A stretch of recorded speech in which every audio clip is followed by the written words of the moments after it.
Dans le cadre de sa tournée de prise de contact avec les entités sous sa tutelle, Marc-Alexandre Doumba, le ministre gabonais de l'économie, a donné le ton avec sa première sortie à l'hôtel de douane où il a salué les recettes de l'année 2024. Déjà, la douane, ce qui est bien, c'est que c'est un corps professionnel. Ils n'ont pas vraiment besoin d'être trop dictés, d'être micro-managés, micro-gérés. Ils savent exactement ce qu'ils doivent faire. Donc le rôle de notre administration, c'est de les accompagner, c'est de créer un cadre qui leur est favorable pour pouvoir continuer à mobiliser la recette fiscale davantage.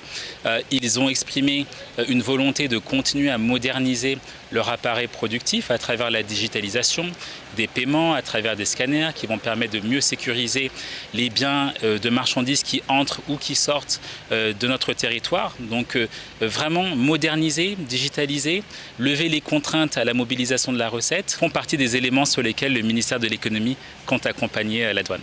Pour cette année 2025, l'objectif des recettes douanières a été fixé à près de 404,29 milliards de francs CFA.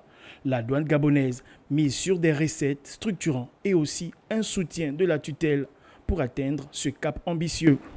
Parmi les dossiers stratégiques prioritaires, nous pouvons mentionner les moratoires sur les dettes historiques, notamment celles liées aux importations des produits pétroliers, le recouvrement des droits des sorties sur les minerais de manganèse exportés, la clôture des dossiers contentieux en cours, l'adoption du statut particulier des agents de douane, l'acquisition d'une aire de visite au port de Vendou, la réhabilitation des postes frontières sur l'ensemble du territoire, le renforcement des effectifs et l'amélioration des conditions de travail. Nous prévoyons de poursuivre plusieurs projets ayant un fort impact opérationnel et sécuritaire.